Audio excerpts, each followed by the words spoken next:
વિદ્યાર્થી મિત્રો કેમ છો? આજે આપણે એટિકેટ્સ શિષ્ટાચાર શીખીશું.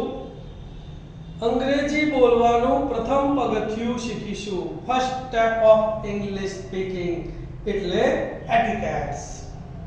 શિષ્ટાચાર એ આપણી વિનમ્રતા અને યોગ્યતાની છાપ ઊભી કરે છે. તેથી ઇંગ્લિશ સ્પીકિંગ માટે શિષ્ટાચાર ખૂબ જ મહત્વનું છે.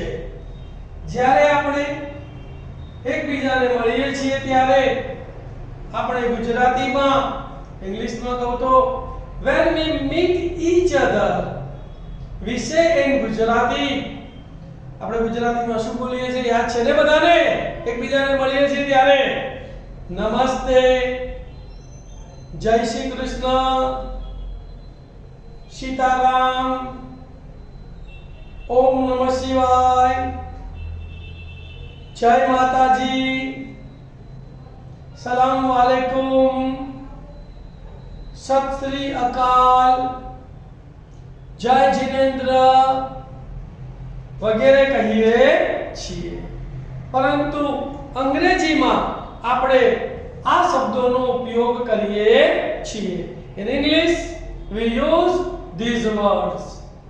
તો સવારમાં જ્યારે આપણને સવારના વહેલી સવારથી બપોરના 12 વાગ્યા સુધીમાં કોઈ આપણને મળે છે પહેલી વાર, તો આપણે એને શું કહીએ છીએ? Good morning. ગુડ મોર્નિંગ એટલે શુભ સવાર. એ વ્યક્તિ આપણને સામે શું જવાબ આપશે બોલો? તો રિપ્લાયમાં આપણને શું કહેશે? Very good morning.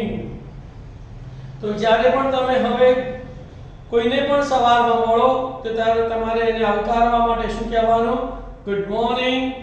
એ તમને કોઈ ગુડ મોર્નિંગ કહે તો તમારે એનો જવાબ આપવાનો વેરી ગુડ મોર્નિંગ. બપોરના 12 વાગ્યાથી સાંજે 5 વાગ્યા સુધી દરમિયાન, એટલે કે between 12 noon to 5 pm આપણને જો કોઈ મળે તો આપણે એને શું કહેવાનું? ગુડ આફ્ટરનૂન અથવા ગુડ નૂન એટલે કે શુભ બપોર. અને એનો જવાબ શું આપવાનો બોલો? રિપ્લાયમાં કહેવાનું વેરી ગુડ આફ્ટરનૂન. સાંજે 5 વાગ્યા પછી કોઈ પણ વ્યક્તિ આપણને મળે છે, એટલે કે આફ્ટર 5 pm ઓનવર્ડ, બરાબર, તો આપણે એને શું કહેવાનું છે? Good evening. પછી એ વ્યક્તિ આપણા સાહેબ હોય તો ગુડ ઇવનિંગ સર કહેવાનું. એ કોઈ સન્માન સ્ત્રી હોય તો ગુડ ઇવનિંગ મેડમ કહેવાનું. મિત્ર હોય એનું નામથી બોલાવો good evening Rameshbhai, good evening Maheshbhai. આ રીતે પણ તમે બોલી શકો છો. અથવા એકલું ગુડ ઇવનિંગ એટલે શુભ સાંજ. ત્યારે એ વ્યક્તિ આપણને જવાબમાં શું કહેશે? Very good evening. રાત્રે આપણે કોઈને મળીને છૂટા પડીએ છીએ ત્યારે અથવા તો સુવા જઈએ તે પહેલા, to leave each other at night or before going to bed, આપણે અંગ્રેજીમાં શું કહીએ છીએ? ગુડ નાઈટ, શુભ રાત્રિ. ત્યારે સામે જવાબમાં પણ આપણે શું કહેવાનું છે? Good night. અને વધારામાં કહેવું હોય તો સ્વીટ ડ્રીમ, સારા સપનો. દિવસ દરમિયાન કોઈ વ્યક્તિને મળીએ છીએ ત્યારે અથવા છૂટા પડીએ છીએ ત્યારે આપણે એમને શું કહીએ છીએ? ગુડ ડે ટુ યુ અથવા હેવ અ નાઇસ ડે. તમારો દિવસ સારો રહે. યાદ રાખજો, સવારમાં દિવસ દરમિયાન કોઈ પણ વ્યક્તિ આપણને મળે ત્યારે છૂટા પડીએ ત્યારે શું કહેવાનું? ગુડ ડે ટુ યુ અથવા હેવ અ નાઇસ ડે. અને એ વ્યક્તિએ આપણને ગુડ ડે ટુ યુ અથવા હેવ અ નાઇસ ડે કીધું હોય તો એનો જવાબ શું આપવાનો આપણે બોલો? તો રિપ્લાયમાં આપણે એને કહેવાનું thank you and same to you. આભાર અને તમને પણ. હવે ઘણીવાર છૂટા પડતી વખતે અમુક સ્પેશિયલ શબ્દો વપરાય છે, જેમ કે બાય, BYE બાય એટલે આવજો. આ સામાન્ય રીતે છૂટા પડતી વખતે આપણે એનો ઉપયોગ કરીએ છીએ. ઘણીવાર આપણે બાય બાય પણ કહીએ છીએ. ટૂંકા સમય માટે છૂટા પડવાનું હોય ફોર અ શોર્ટ પીરિયડ તો આપણે બાય બાય નો ઉપયોગ કરીએ છીએ. લાંબા સમય માટે છૂટા પડવાનું હોય ફોર અ લોંગ પીરિયડ તો આપણે ગુડ બાય નો પણ ઉપયોગ કરીએ છીએ. તો છૂટા પડતી વખતે કયા ત્રણ શબ્દોનો ઉપયોગ કરવાનો છે? Bye, bye bye, goodbye. અને પછી ઘણીવાર આપણે વધારામાં see you એટલે ફરી મળીએ, see you again ફરી મળીશું, અથવા see you again tomorrow આવતીકાલે મળીશું, અથવા see you on Monday સોમવારે મળીશું. અહીંયા મંડે, સન્ડે, ટ્યુઝડે, વેનસડે, થર્સડે કોઈ પણ વારનો ઉપયોગ તમે કરી શકો છો. જે વારે તમે મળવાના હોય એ તેનું કન્ફર્મેશન આપવું હોય તો see you on Monday સોમવારે મળીશું. તો એ શબ્દોનો ઉપયોગ તમારે કરવાનો છે. હવે કોઈને આપણે કોઈનું ધ્યાન ખેંચવા માટે કે કોઈ વ્યક્તિનું સ્વાગત કરવા માટે ટુ ગ્રીટ ધ પર્સન આપણે અંગ્રેજીમાં શું કહીએ છીએ? હેલો. હેલો એટલે કેમ છો. ત્યારબાદ ખબર અંતર પૂછવા માટે અંગ્રેજીમાં આપણે હાઉ આર યુ શું કહેવાનું? હાઉ આર યુ તમે કેમ છો. તો એનો જવાબ આપવા માટે તમારે શું જવાબ આપવાનો છે? I am fine, thank you, how are you too. હું મજામાં છું, આભાર, તમે કેમ છો. આ પ્રકારનો શિષ્ટાચારનો આપણે બોલવા ચાલવામાં ઉપયોગ કરીશું તો આપણી એક અનોખી છાપ ઊભી થશે. હવે આપણે AM અને PM નો અભ્યાસ કરીએ. તો AM એટલે એન્ટ મેરિડિયમ, એનો સ્પેલિંગ છે ANTEMERIDIEM એન્ટ મેરિડિયમ એટલે કે રાતના 12 વાગ્યાથી બપોરના 12 વાગ્યા સુધીનો સમય દર્શાવવા માટે AM વપરાય છે.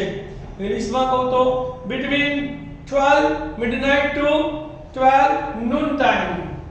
ઉદાહરણનો અભ્યાસ કરીએ તો 8 AM લખ્યું હોય તો 8 AM નો મતલબ શું થાય બોલો? સવારના 8 વાગ્યા છે એટલે કે it is 8 o'clock in the morning. 2 AM લખ્યું હોય તો એનો મતલબ શું થાય? રાત્રિના 2 વાગ્યા છે it is 2 o'clock of night. એવી રીતે હવે PM તો PM એટલે પોસ્ટ મેરિડિયમ POSTMERIDIEM બપોરના 12 વાગ્યાથી રાત્રિના 12 વાગ્યા સુધીનો સમય દર્શાવવા માટે PM વપરાય છે એટલે કે between 12 noon to 12 midnight. કેટલાક ઉદાહરણોનો અભ્યાસ કરીએ તો 8 PM લખ્યું છે તો રાત્રિના 8 વાગ્યા છે એટલે કે it is 8 o'clock of night. 2 PM લખ્યું છે તો બપોરના 2 વાગ્યા છે it is 2 o'clock of noon. હવે આપણે કેટલીક મહત્વની બાબતો મિસ્ટર, મિસ, મિસિસ, મિસ એનો અભ્યાસ કરીશું. આ પણ અંગ્રેજીમાં ખૂબ જ મહત્વની બાબત છે તો તમારે યાદ રાખવાનું છે.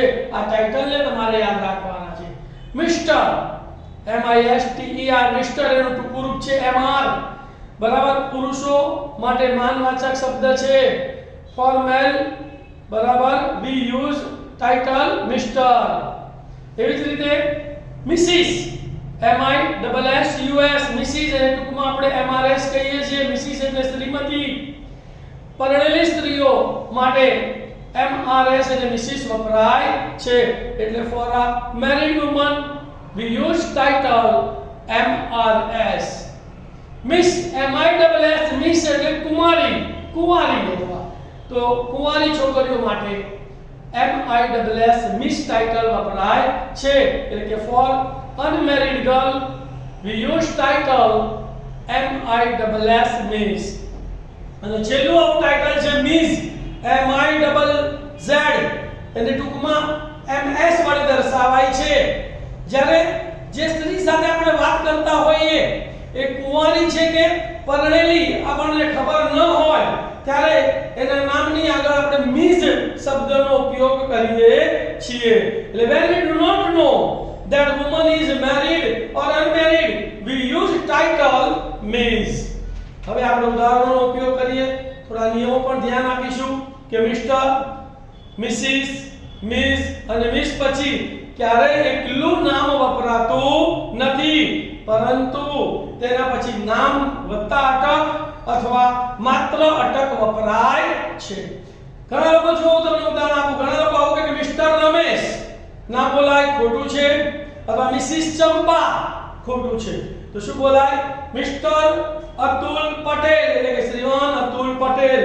નામ અને અટક, મિસિસ મારુ, શ્રીમતી મારુ, મિસિસ સાથે એકલી અટક, મિસ્ટર રાવલ સર, શ્રીમાન રાવલ સાહેબ, અને મિસ કાવ્યા શાહ, તો મિસ કાવ્યા શાહ. તો ખાસ યાદ રાખજો ભાઈ, મિસ્ટર, મિસિસ, મિસ અને મિસ નો ઉપયોગ તમે અંગ્રેજીમાં કરતા ધ્યાન રાખજો. સ્ત્રી માટેનો અંગ્રેજીમાં માનવાચક શબ્દ છે મેડમ, MADAM. કોઈ પણ ભણેલી ગણેલી સ્ત્રી હોય તો એને તમે મેડમ કહીને બોલાવો તો એક તમારી સ્પેશિયલ ઓળખ ઊભી થાય છે. એવી જ રીતે પુરુષવાચક માટે માનવાચક શબ્દ છે સર. તો કોઈ પણ અજાણી વ્યક્તિ અને વ્યવસ્થિત વ્યક્તિ દેખાય તો એને તમારે સર કહીને બોલાવવાનો, તો એ તમારા સ્પેશિયલ ઇમેજ ઊભી કરે છે. તો ખ્યાલ આવી ગયો ને? સ્ત્રીઓ માટે મેડમ અને પુરુષો માટે સર શબ્દનો તમારે ઉપયોગ કરવાનો છે.